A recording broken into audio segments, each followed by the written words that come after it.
gang, it's me, Dr. Steve, coming to you from Connecticut. I'm visiting here with family for the Thanksgiving weekend. I hope you're enjoying yours as well. And I've got news that's going to make your weekend even more wonderful. It is official. Fani Willis's RICO case against President Trump is officially dead.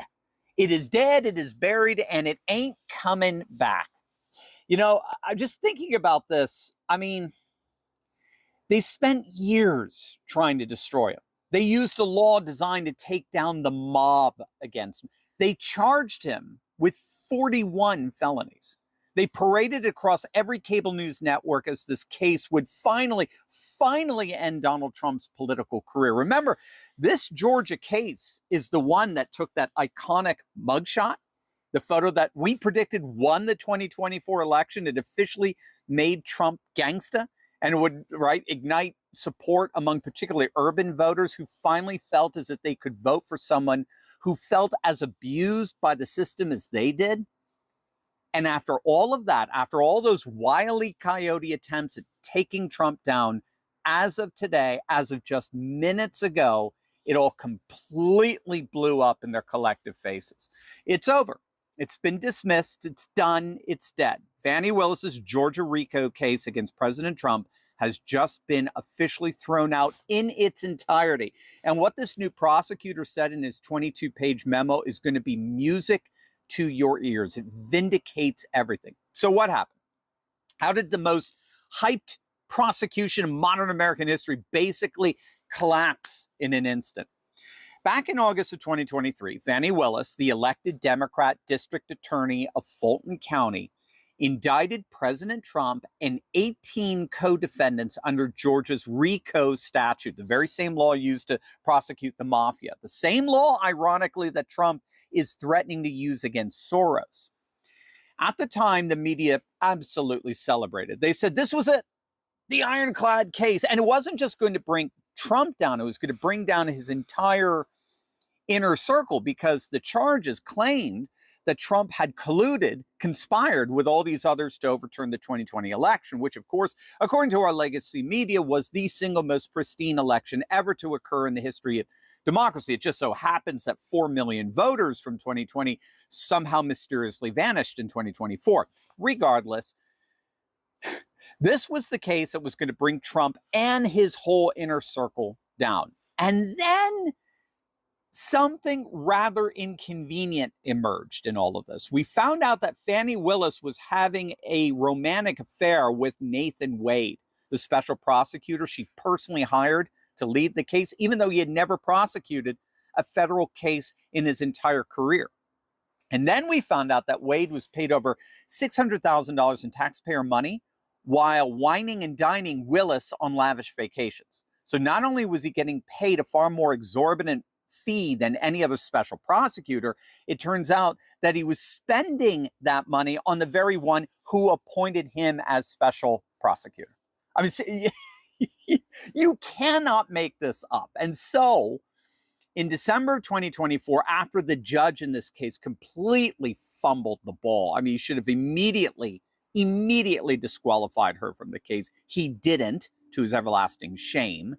But thankfully, the Georgia Court of Appeals intervened, and they disqualified Willis and her boy toy entirely from this case. And they made it absolutely clear that given those revelations, no other remedy would suffice to restore public confidence in the integrity of these proceedings than to completely disqualify Willis from the case.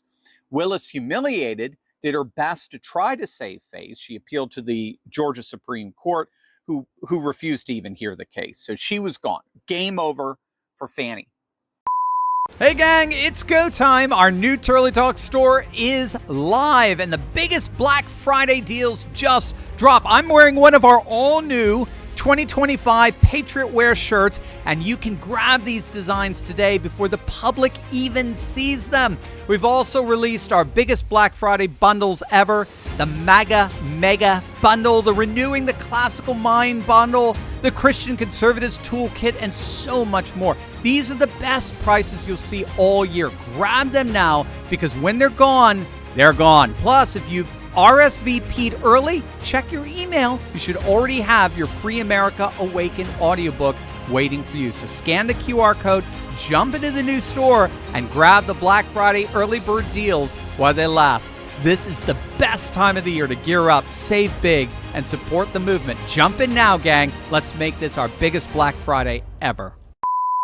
And so with Willis gone, the Prosecuting Attorneys Council of Georgia had to find someone, anyone willing to take on this disaster of a case. And of course, nobody would touch it with a 10-foot pole.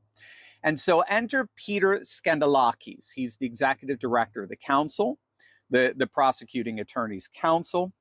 He assigned himself to it. No one else in the council wanted it, so the executive director took it.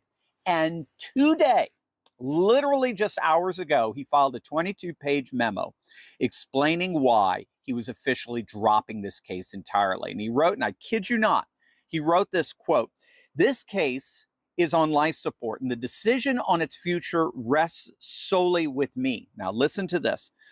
"The criminal conduct alleged in the Atlanta Judicial Circuit's prosecution was conceived in Washington, D.C., not the state of Georgia. The federal government is therefore the appropriate venue for this prosecution, not the state of Georgia." In other words, this case, this entire case was concocted in D.C. It was the Washington establishment that wanted Trump prosecuted in this manner. And if the Washington establishment wanted him prosecuted, then let them do it. It never belonged in a Georgia courtroom in the first place. So Skandalakis didn't just drop the case, he eviscerated the entire legal theory behind it. He noted that many of the justifications in the original indictment, like Trump making phone calls or posting on social media, have nothing to do with RICO.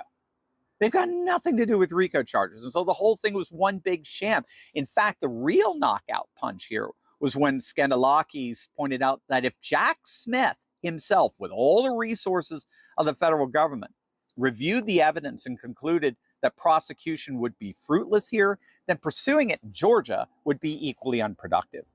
And then he said the magic words, quote, "This case is hereby dismissed in its entirety." So we just saw the last of the 4 felony cases against President Trump fall.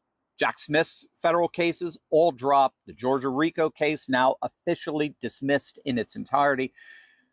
You know, they told you through the lying lips of the legacy media that this was justice. Today's dismissal confirms it was never justice. It was lawfare. They told you the walls were closing in on Trump. The only thing that was closed was their case. It's done. Fani Willis gambled her entire career on destroying Trump. Instead, she destroyed her own credibility. She got disqualified in disgrace and watched her historic prosecution get tossed in the trash. That's what happens when you weaponize the justice system for political gain. That is what happens when you try to take on Trump and America first.